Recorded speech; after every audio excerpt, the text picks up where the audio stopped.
Yogi Ramsuratkumar, Yogi Ramsuratkumar, Yogi Ramsuratkumar, Jaya Guru Raya. Bhagwan Shri Yogi Ramsuratkumar ki jai. Sarvam Yogi Ramsuratkumar Arpanamastu. Before we offer our prayers at the lotus feet of Bhagwan, we would share two delightful stories of the glory of Bhagwan, Bhagwan's Leela. People who have been coming to him for a number of years know very well how Bhagwan used to describe himself. He would always say, this beggar is very bad, very mad, very lazy, very crazy என்று சொல்லி கைகொட்டி சிரிப்பார். அப்படித்தான் தன்னை பிச்சைக்காரன்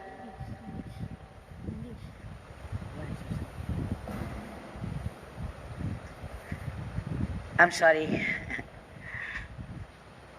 So he always described himself in that fashion, and he would laugh. He would clap his hands sometimes and laugh, drawing everyone with him. Now, there were very, very rare few times, the rarest of rare few times, when he disclosed his true identity through a certain Leela or the other to some close people, not to everyone. We shall see one or two such incidents. People might know about Shri Ramachandra Upadhyaya, the proprietor of Udupi Hotel in Tiruvannamalai. He and his family they are all very devoted to Bhagwan, and they had been coming to Bhagwan for a number of years. At one point, when Bhagwan was living in Sannidhi Street House, Shri Ramachandra Upadhyaya, at Bhagwan's command, would send some gruel, rice gruel, from his place.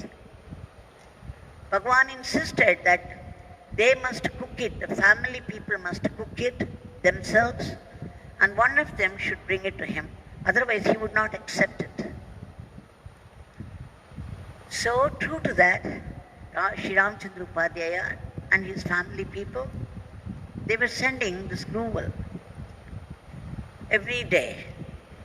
One day, when Shri Ramachandra Upadhyaya had gone out on some work, his wife had cooked varieties of dishes and lots of snacks because it was the grand day, the birthday of Lord Krishna, Krishna Jayanti festival day.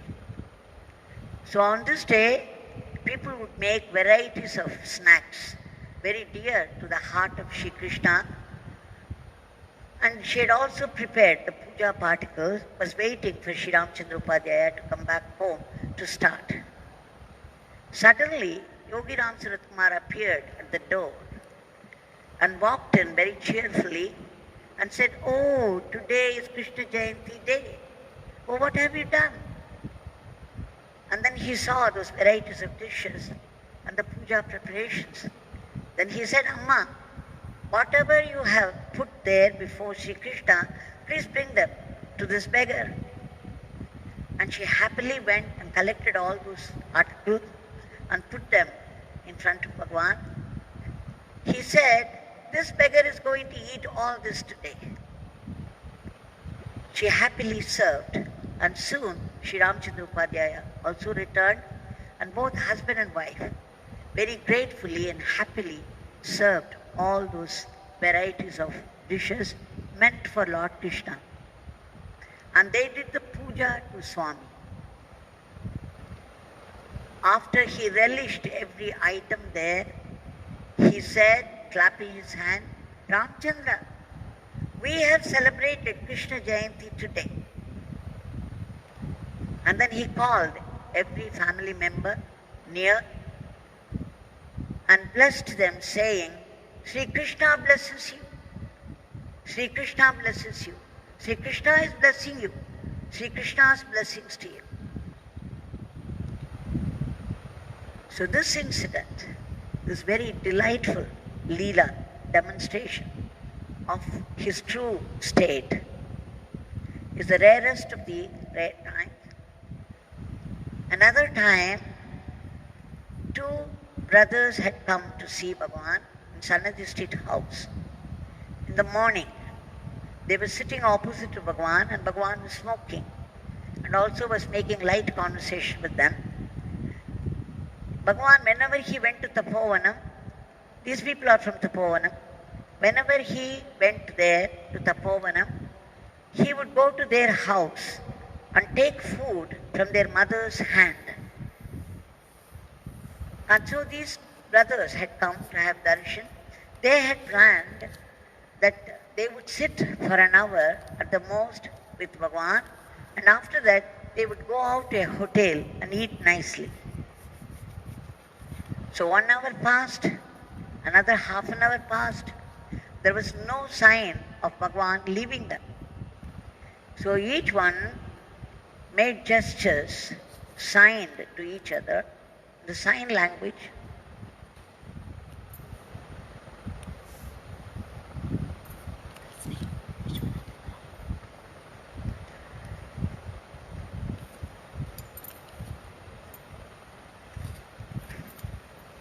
The brothers started to become restless.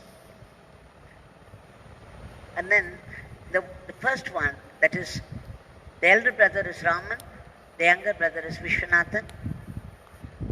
Elder brother Raman started, Swami, meaning to say that we want to go. But just when he started to say, Bhagavan also started to say something, so he could not say what he wanted to say. So they just stayed put. And again, after a few minutes, now Vishwanathan started to say, Swami, we have to. But then again, Bhagavan started, just at the moment he started, Bhagavan knew when he was going to start, so he joined and he spoke, so Vishwanathan had to keep quiet. So this Leela happened a few times, and they found out they could not bring themselves to ask him to go out to eat. So when they were feeling the pinch of hunger, the time was passing and Swami was not letting them go. The Leela was continuing. What happened? Outside the gate, a tire cart was coming and it stood right in front of Bhagwan's place, and they could see from inside it contained a stove and then hot idlies and hot sambar. They were so happy, they knew instantly that Bhagwan had played this Leela only to feed them with idlis and sambar, hot idlis and hot sambar. So with great hope in heart, they were just waiting. And Swami jumped up and ran to the gate, opened it and went down and stood near the cart, and the cartman immediately took an aluminum plate, put 3 idlis and put some hot sambar over that and handed it over to Swami. Swami just looked back, and these two brothers thought Swami was going to call them. But instead, Swami put his hand as though he was going to eat. Immediately, they sprang out. They came and joined him with the hope that they were standing there and Swami would hand over. It would make Swami's job easier. But Swami laughed and said, Raman is feeling hungry and this beggar is eating. Then he took 1 piece, put it into his mouth. And then again he laughed and said, Raman is feeling hungry, but this beggar is eating. And the second piece also disappeared into his mouth.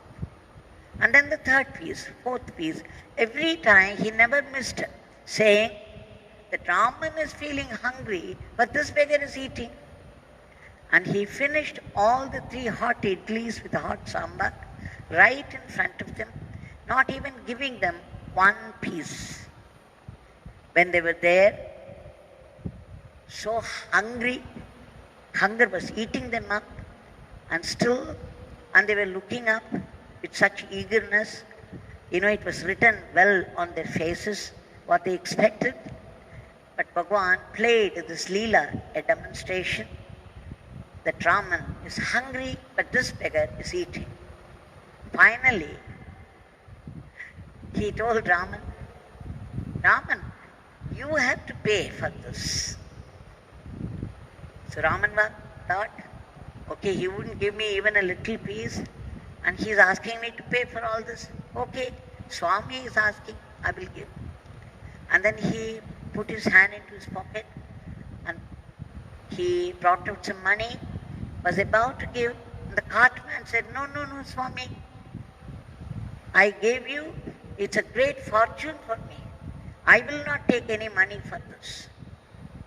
But then Bhagwan compelled him to take it from Raman's hand. And the minute Raman handed over the money for the 3 idlis, suddenly both the brothers felt as though they had eaten the 3 hot idlis with hot sambar. They felt so full. They felt so full in the stomach and also in the heart. And then they knew instantly that Bhagwan had demonstrated that he was none other than Lord Krishna. That he should eat it, and then they should feel full. So this incident again reveals to us his true state of being. To such Krishna Yogi Ramsuratkumar, who is a Purnavatara, we shall submit our prayers. Bhagwan, Krishna Bhagwan, kindly bless us, kindly shower a huge grace. Before we start our prayer, I would like to share an incident which is very inspiring, which illustrates the glory of his Nama and also the glory of faith and perseverance. Yogi Ramsuratkumar, Bhagwan's brother-in-law, Shri Ramakant Rai from Muzaffarpur. He has a daughter by name Arpana, and she is married to Shri Ramanji. Shri Ramanji got a job in Bangalore Air Force. So those people, before taking up the job, Shri Ramanji and his wife came to Tiruvannamalai to have the Darshan of Bhagwan. When they were sitting before Bhagwan, Bhagwan was blessing them very nicely. Arpana was 2 months pregnant. But she did not say anything to Bhagwan. But after that, after the blessings, they left. When they came and settled down in Jalahalli, in the eastern Bangalore, 2 or 3 months were okay. But after that, Mrs. Arpana contracted what they call smallpox, a terrible disease. And then she had to go through intense suffering after that, for 2 weeks nearly, and then 3 months. She had this burning sensation all over the body, and she was developing fever day after day after day. And in the night she wouldn't be able to sleep at all. But because they had the Darshan of Bhagwan, she caught hold of his name, and then she was chanting and chanting and chanting. She was not able to chant loudly also, but she managed it inside. When Ramanji took her to the doctor said, this disease is very serious. It can do anything, and it can affect the child also. And at the time of delivery, if you have to save the mother, it's better that she gets aborted now. It will be very difficult to say if the mother would survive delivery. So better get her aborted. That was the advice given by doctors. And when Ramanji was trying to convince her, Srimati Arpana said, nothing doing. I have got Yogi Ramsuratkumar Nama with me, and I will be chanting, and I went and had his darshan. I was sitting there in this pregnant state. He would save me. Nama would save me and the child. I refused to take any medicine also. She went on strike. And then she went through the suffering also. You see, they already had a child of 1.5 years. Rashmi, the girl. So Ramanji had to go for his job. And so during the daytime he would go for the job. And then a neighbor lady came every day to help Arpana. It must have been a very difficult job for any neighbor. It's not easy to look after any patient, especially a patient with this condition, a pregnant lady afflicted with smallpox. In fact, people would be afraid even to come near. But it's all Bhagwan's grace. Bhagwan helped her to go through this difficult period with strength of mind. In the nights, Sri Ramanji would be sitting by her side, encourage her to chant loudly, and she would try. But after 1 or 2 minutes, she wouldn't be able to chant the name loudly, but Arpana would be saying it in mind, inside, in the heart. And Ramanji would be chanting the name loudly because Arpana wouldn't sleep. She did not get sleep at all. So he had to sit with her and also look after the child in the night. But somehow, slowly, gradually, she got cured. And then again people began to attack her, saying that, look, you better take the advice of the doctor, go through the abortion so that you will be healthy. She said, no. My Bhagwan's Nama will save us, save both of us, me and the child. And then again they said, no, the child may be born handicapped or its brain may be affected. She said, nothing doing. My Bhagwan will see to that. So she went through the entire pregnancy, and then she had natural, safe delivery. And the child was a beautiful baby boy by name Nishant. And again, you know, the friends and the relations, they wouldn't leave her alone. They were saying, okay, he looks all right now. Maybe after 2 years, he would show autism or his brain may be affected. She said, nothing doing. My Bhagwan has saved me up till now. He would see to it. And true to that, when they got shifted from Bangalore to Delhi, and then the boy joined the school, he began to be the topper of the school. In every class, he came first. And what's more, recently now he's in Germany. He just completed his PhD there. He is completely an example of Bhagwan's grace. The most difficult circumstances also, if we continue with faith and ceaseless chanting of his name, you see what we get out of it. So it is required of us to chant ceaselessly, no matter how the circumstances are, with great faith. So let us appeal to this embodiment of compassion, Yogi Ramsuratkumar, with great faith and with the promise of ceaseless chanting. Bhagwan, before we offer our prayer at the lotus feet of Bhagwan, I would like to bring a certain incident that happened to an old devotee, which is happening to all of us.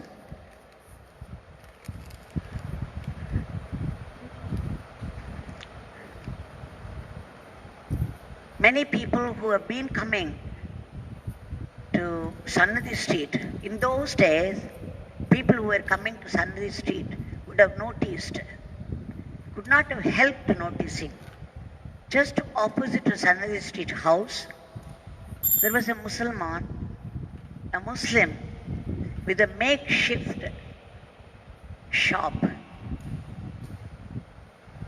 And so many big vessels there, lying there. He would have a hammer, and all those vessels would be dented. His job was to remove the dent from each vessel.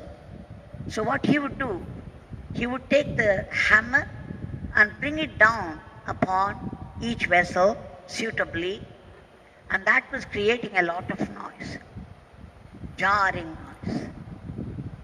Just opposite to him, in the small veranda of Swami's Sannidhi Street House, Bhagwan would be seated there. We would also be sitting around, singing the name. And so many times, we would be singing the name, it would be punctuated by his hammering. So much so, at one point, I thought with a certain irritation, what is this man doing? Why can't he leave us in peace? So when I was resenting it, I heard Swami laugh. He always picked up others' thoughts and would respond suitably. So when I saw him laughing derisively, as though he was making fun of me, he was, I looked up, a little shocked. I knew that I was wrong in thinking so. That is why Swami was laughing like that. So I was just thinking, why is Swami laughing? What have I done? And suddenly it struck me that whatever that man was doing there was very symbolic of what Bhagwan was doing to all his devotees. He was also removing the dent in the finer personalities of his devotees, but without making the jarring noise. As soon as I caught it, he knew immediately, and then he looked at me with certain tender expression and raised his hands in benediction, as though he was happy that I had found out the right thing. Now this was my experience. There was a devotee, R.K. Alwar, who used to come to Bhagwan from the middle 70s. Bhagwan had given him certain liberties. One of them was to take photographs whenever they were needed. In those days, Bhagwan would not allow easily anyone to take photographs. So it was a special privilege with Shri Alwar. And what was more, he used to call him with great love, Alwar, Alwar. He would give him lots of prasadam. And if anybody came from his place, Neyveli, to see Swami, he would send some prasadam also and inquire about Alwar. So you see, Alwar was very, very happy that he was so close to Swami. And once he came to see Swami at about 9 o'clock in the night, and just when he arrived at the doorstep of Sannidhi Street House, Swami also came from somewhere. He was coming back to his house. He climbed up the steps and he was opening the door. He saw Alwar standing down there, and immediately he said, Alwar, you come tomorrow. And then he went inside. And suddenly he came out and said, Alwar. Alwar would have moved a few steps away. He called Alwar and said, you can stay in one of those chowdhuries here, one of those rooms of the temple. So Alwar went over to one of those places and took up a room.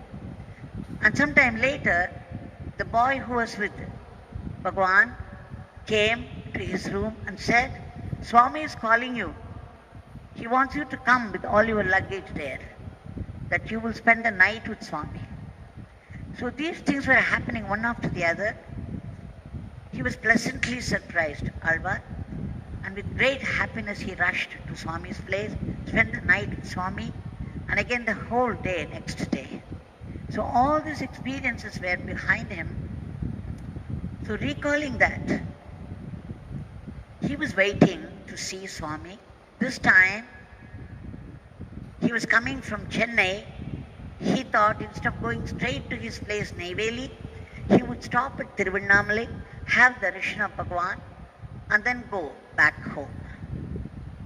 But one thing about Bhagwan, Bhagwan did not like to insert his darshan as one of the programs in between. He always insisted, you come straight to this beggar and go back straight home from where you came. There is no loitering around in between.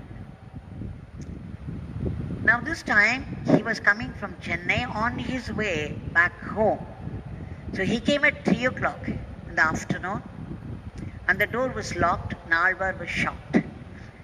And then he went up the steps of this chariot mandap and sat there waiting. 4 o'clock, 5 o'clock, 6 o'clock, 7 o'clock. Swami did not come. The door was still locked. And in the chariot mandap, there was one Perumal. He was Swami's attendant in those days. Perumal said, I don't allow people the visitors, to stay here after 7 o'clock. But you are different. You are very close to Swami, and therefore you can wait for some more time. Again, it added to the pride of Alwar about his kinship with Bhagwan. Now, 8 o'clock, 9 o'clock, Swami did not turn up. It was still locked.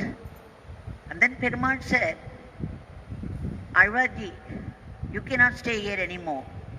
I allowed you extra 2 hours. Hereafter, Swami will not see anyone. As far as I know, after 9 o'clock, he would not see anybody. Please go away from here. So when Perumal was insistent, he had to leave the place, but he would not leave. He stayed somewhere near, and from there he was looking on.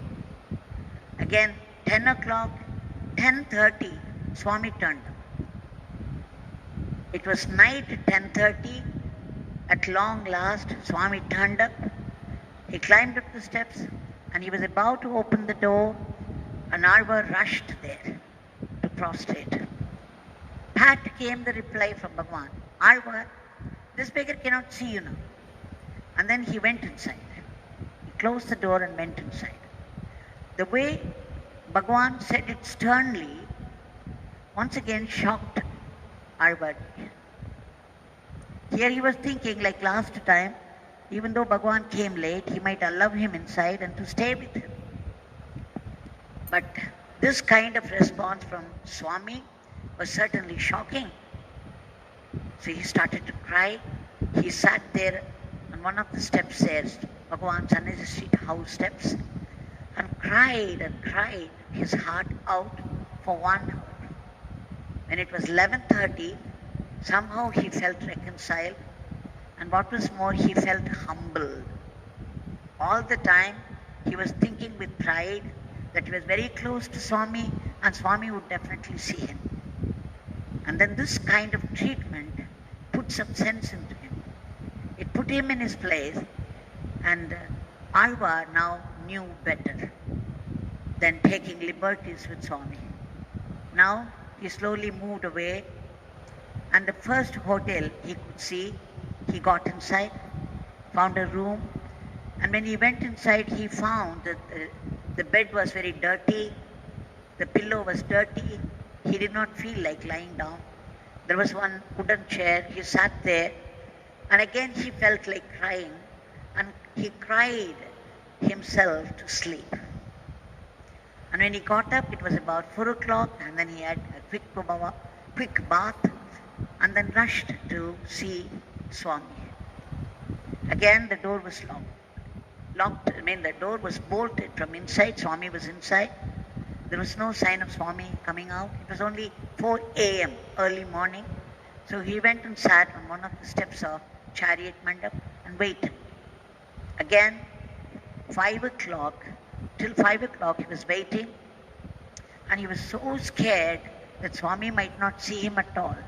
Again, he felt overwhelmed with tears. And suddenly at 5 o'clock, he heard the sounds of Lord Nataraja's cosmic dance. Dum, dum, dum. Takatimi, something like that. Immediately, he looked up on the terrace, open terrace. Swami was dancing. Swami began to dance. He was singing, Shri Rama, Jai Rama, Jai Jai Rama, loudly and with sweeping hands and legs and spinning and whirling. He was doing the dance, Ananda Thandava of Lord Nataraja. What a scene, what a fortune for Alwar. And there was such vibrations all around. He just looked up and he could not turn his face away. He could not close his eyes even. He could not even blink. He was just looking at the whole thing with gaping mouth. And by the time it was over, it was 5:45, and Alwarji was ecstatic. He was so blissful. He was thinking, Vyagrapada and Patanjali, only they had the fortune of seeing Ananda Thandava of Nataraja. And here, what did he do to deserve this? Shiva descending straight from Kailash on the terrace of Swami's house and dancing his cosmic dance with such rhythm and beauty.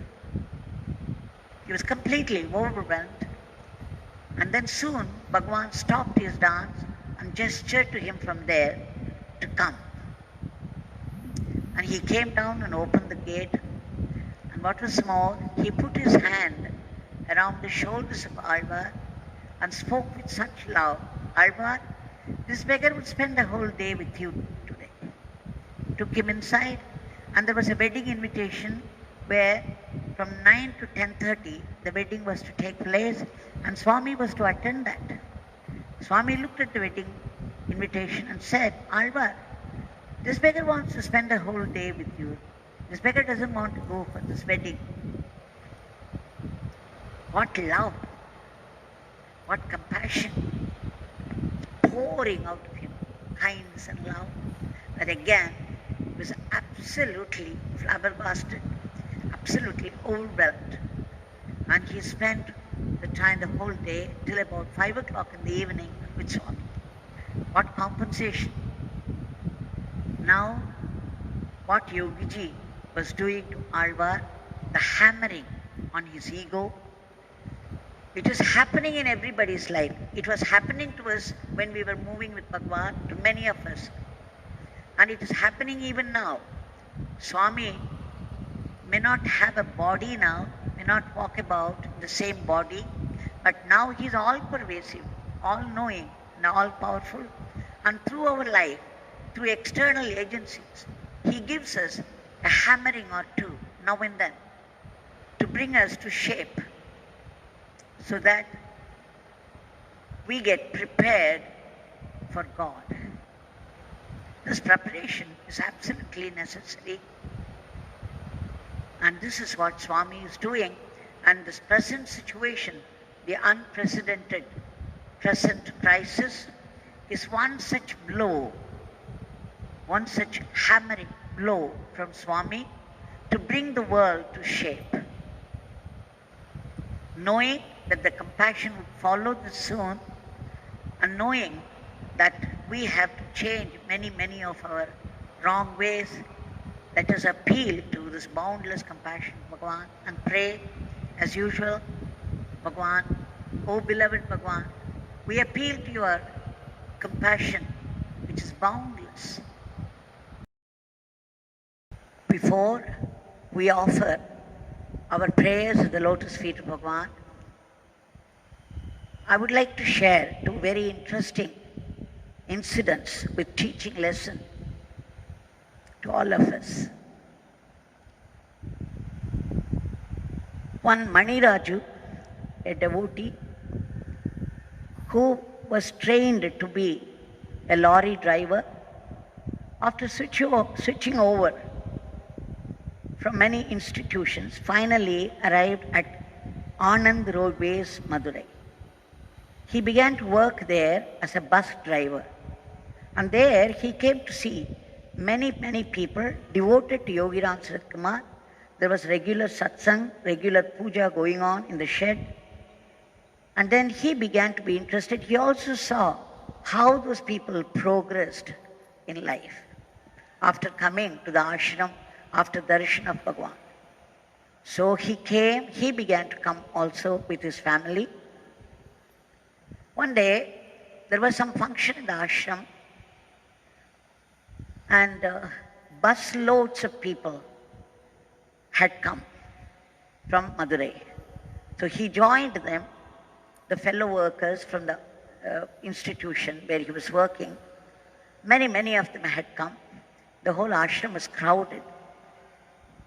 He attended some of the functions there. This Akhanda Nama Bhajan was going on at that time. People were going round and round the Murti in Pradhan Mandir, singing the name. So many people, some of those people, not very much used to Bhagwan, wanted to go to Arunachaleshwara Mandir. He knew, Maniraju knew, there was no difference at all between Arunachaleshwara and Yogi Ramsuratkumar. He did not want to go, but then, compelled by his family people, he decided to join them with his family, and they all went together, a huge crowd, to Arunachaleshwara Mandir. Of course, they enjoyed. They worshipped Shri Arunachaleshwara. They attended all those Abhishekam and Pujas. When the time came for distribution of prasad, Maniraju noticed the absence of his son, Ashok Kumar, 9 years old. And naturally, he was very agitated. He began to search. And of course, all the fellow people, the drivers and others, their families, also joined him in the search, the frantic search, all over the temple, because they thought this boy must be lost only here. And he is very new to the place. And so they were searching. They ransacked the whole place. 1 hour, 2 hours, 3 hours, 4 hours, ransacking the whole place, but in vain. And that is when, tired, very agitated, it struck Maniraju to chant the name and pray to Yogi Ramsuratkumar. Please help. Please find me, my son. We have all come for your darshan. Please, Bhagwan, please help. And within minutes, somebody from the crowd, one of the drivers, fellow drivers, suggested, your son might have gone to the ashram. Why don't you go take an auto and rush there and see, look there. And immediately Maniraju thought, how could that be? My son is very new to this place, he's only 9 years old. Why would he go all the way to the ashram? What is his attraction there? He has come all the way to Arunachaleshwara Mandir. And so on and so forth. With a little lack of faith, he took an auto and rushed over here. And then he somehow negotiated all the crowds on the way and entered Pradhan Mandir. And what did you see there? His son was happily going round the Murti along with other people, chanting the name. He was stunned. He knew instantly his son was doing what he missed out on. Instead of staying for Akhanda Namam and joining them, he rushed to the temple. But his son has more wisdom, it seems. So then he understood. And the family, of course, they became more devoted to Yogi Ramsuratkumar and his Nama. And there's one more interesting incident. He had a photograph of Bhagavan framed, and he kept it in the institution's Satsang, Nitya Puja. For so many days he kept it there, and after that he brought it home, and then he had it hang there in one of the rooms. One day, to the shock and dismay of everybody in the family, the photo fell down with a thud. And naturally, they were all very agitated, and they rushed to the spot, and then they knew that something was coming, that this was a forewarning. And of course, they were praying to Bhagwan. And then the son who used to sleep there, right under the photo of Bhagwan, it was in the evening, 8 o'clock, he suddenly went to the other room where his mother was talking to other children. He joined them and said, "Ma, I will not sleep in that place anymore. Bhagwan's photo had fallen down. I'm afraid to sleep there." So just when he was announcing his decision, they heard a wild, deafening sound of something falling. 6 feet length and 3 feet breadth, the concrete ceiling had fallen down in the room where Bhagwan's photo was hung. What a terrible thing to witness. They rushed there and they found it. They knew instantly how Bhagwan had saved them. This was the warning he had given, and their son was once again saved. So you see, this Bhagwan, it is his name that we are chanting every day, and to him, to his boundless compassion, we are appealing both morning and evening. And some of us continue the whole day. So let us come submit our prayer once again. Bhagwan,